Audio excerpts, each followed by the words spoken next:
Like, what is going on? Oh, so annoying. So annoying. Let me know if y'all annoyed, because I'm annoyed. What was I talking about? I was talking about the waves.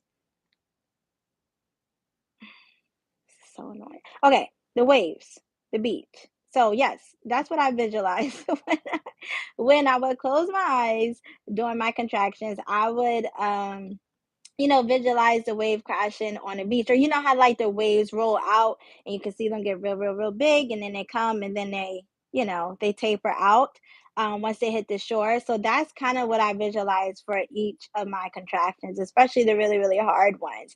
Another thing that really helped, because I was team green for three of my pregnancies, so I didn't know the gender of my baby for three of my pregnancies. So that was really, really fun. And I feel like in the moment for labor, that motivated me to be like, you can make it, you can do this. Can't wait to see if you're having a boy or girl or, who you've been carrying all this time. So visualization helped me a lot, and what I visualized was I would visualize the baby, but because I didn't know if I was having a boy or a girl, I couldn't really like, I didn't have like a set face or anything like that. But I would visualize, like the baby, me pushing the baby out, the baby being in my arms, breastfeeding the baby, all that kind of stuff.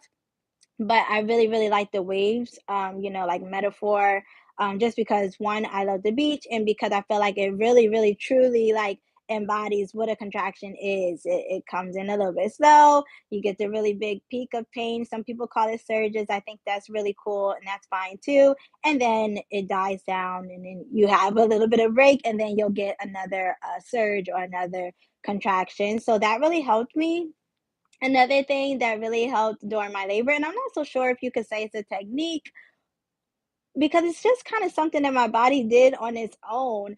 And if you watch my second birth story, which was actually my first vaginal birth, I talked about um, how I made this like low moaning noise during my contractions. And at first, I could hear it. So like I was coming out of a contraction and I could hear it. And I was like, what's that noise? And then it kept going on. And then I was like, who is making that stupid noise? Like it took a while for me to realize that it was I making that noise. Like it was me. And I just found that so funny. And so that's what I really did when I was having like those really, really intense contractions during that labor. And again, my second birth, that labor was really, really long. Um, so I did that for a while and it did help. I feel like it helped with the pain because it just was like this low noise, kind of like a groan, like really, really low. And it helped. And I would hold that note or I would hold that, tone or whatever throughout the contraction. And then when it was over, regroup, take a deep breath, drink some water, have a snack or whatever, and then prepare for my next contraction. So that sound really helped me. Like I said, for my second birth, which was my first vaginal birth, I didn't realize that I was doing it. But for my third birth, which was my second vaginal birth, I knew once I was making that sound that yeah, it was go time. It was almost time to start pushing.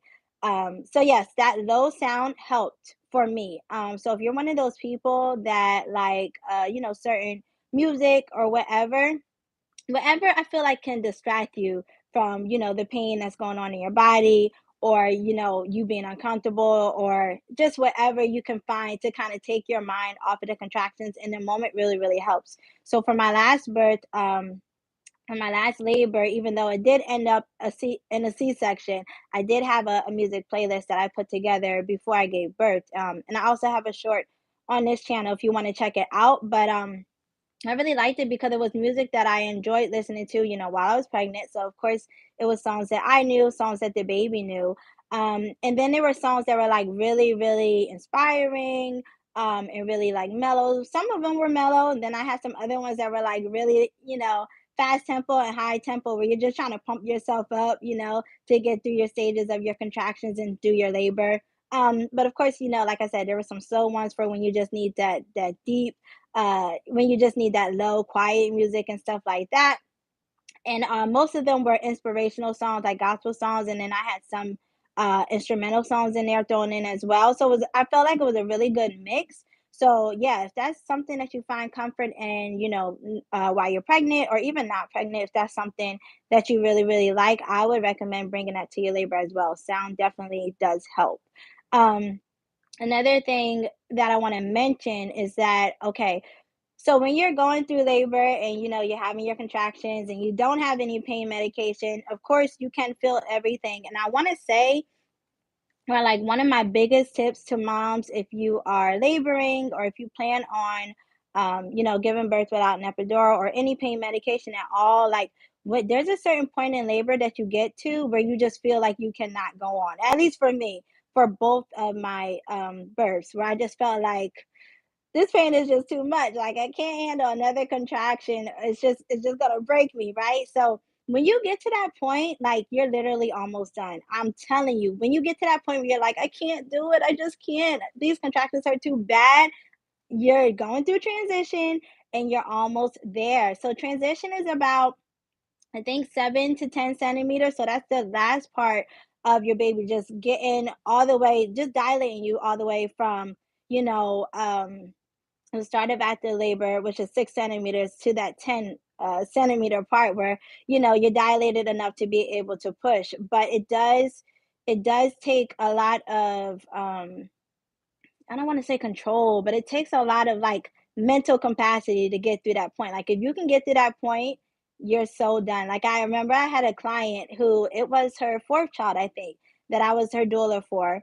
And I believe she had epidurals for all her other births, but she wanted to do it this time, without it. And I was like, "Yes, I've done it. I know what you're going through, and I can help you with it." So I was her doula, and it was really, really exciting for me because I was like, I feel like I can help her do this. But I remember during labor, she didn't labor that long. It really wasn't that long, but she did get to a point where she was like, "I want the epidural," and of course her husband was on board, trying to be her cheerleader and saying, we talked about this. You said you didn't want it, but I could just tell she really did want it at that point. And then at that point, it's not my job to judge or anything like that. My job is, if mom says she wants it, to support her with that decision. So, we called in her nurses and everything, and they were gearing up to give it to her. Like the anesthesiologist was in there, but they checked her one more time and they were like, "You're at a 10." So, you can start pushing out if you want because you're fully dilated. So it's just something about that point of transition where you're like, I can't do it.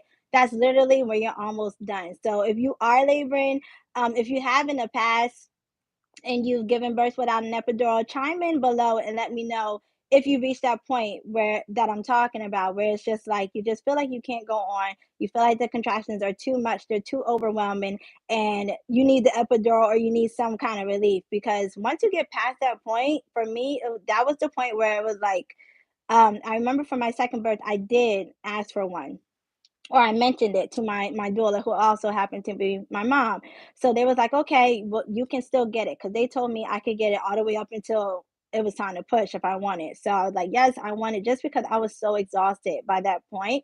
But when they checked me, I was at a 9. So I was like, I think I can do it. I think I can make it to 10.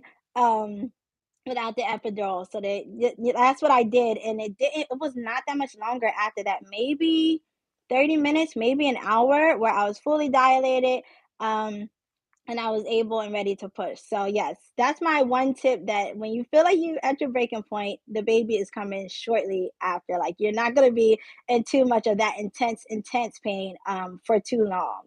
And there was one more thing, visualization. The waves. Oh my gosh. There was one more thing that I know that I wanted to mention.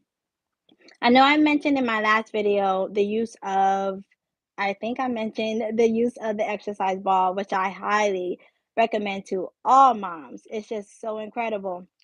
But in addition to the peanut, no, in addition to the exercise ball, the peanut ball is one of the best things ever because it opens up your hips in a way that the exercise ball can't, because you can put it in between your legs, and like that's really a game changer. If you're in like one of those labors and like labor is stalling, or you stop dilating or something like that, or they say that your baby's sunny side up or whatever the case may be, like the peanut ball helps so, so much. I definitely recommend that during your labor if you are, even if you're giving birth with an epidural, just because it really does speed up the process for you because it helps your pelvis to open exactly the way it needs to for baby to get in the best position to help you to continue to dilate and then give birth.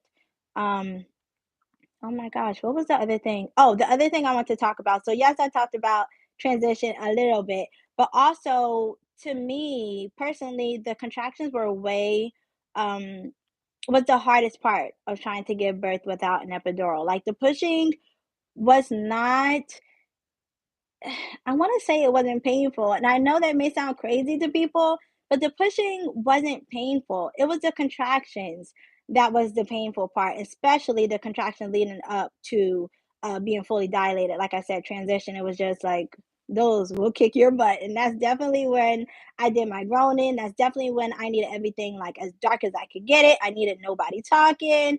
Um, yeah, so that's what helped me to get through all of that, but I would say that if you can make it through the contractions, the pushing is, like, not a piece of cake. I'm not gonna I'm not gonna say it's not hard because honestly, especially if you're doing it without, an epidural, um, you have to push a certain way, and some women, especially if you're a first-time mom, they don't know how to push, um, correctly. So you may be pushing for a really long time or not like efficiently and bringing the baby like down and out. So what was I saying? So the contractions for me is the worst part. If you can get through the contractions and they say you're 10, the pushing, like for me, the pushing was like a welcome relief because with the contractions, it's like you're literally sitting there in pain, but you can't do anything about it.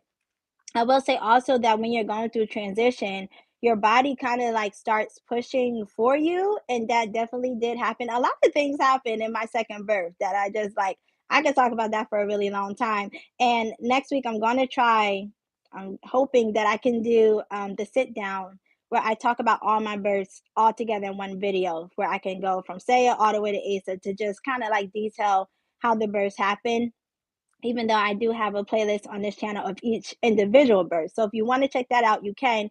Um, but what was I saying? The birthing, the contractions, bearing down. Oh yeah. So when you actually, it's time to push, and you, of course, you're still having your contractions, so you'll continue having contractions until your placenta is delivered. So you're still having contractions, but while you're having contractions, in that moment where you're, 10 centimeters, you can push with your contractions. So it was just like a relief for me because I wasn't just sitting there in pain anymore, waiting to be dilated. I was dilated and I could push with the contractions. So it didn't hurt for me to push with the contractions because it was like I was doing something with my pain. Like I wasn't in pain, it seemed like, for any reason anymore. But of course, there's a reason because the contractions are bringing your baby down, and that's another thing too that I would tell myself.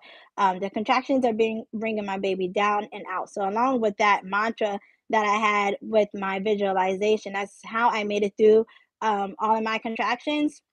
But yeah, when it was go time, when I was at 10, it was like, yes, it was so great because I could do something with the pain now. I could actually, put it into actual force. Um, and like I said, for my second birth, my body started pushing involuntarily. And I don't know, like I said, because I've never had an epidural. So let me know if you have had an epidural. And I know that they can do different, like, they can modify the epidural so that you'll feel more, like you'll feel more sensation, but that's pain. So let me know. Um, but yeah, I was pushing before I was 10 centimeters. So what happened with Matthias's birth is that I had a, what did they call it?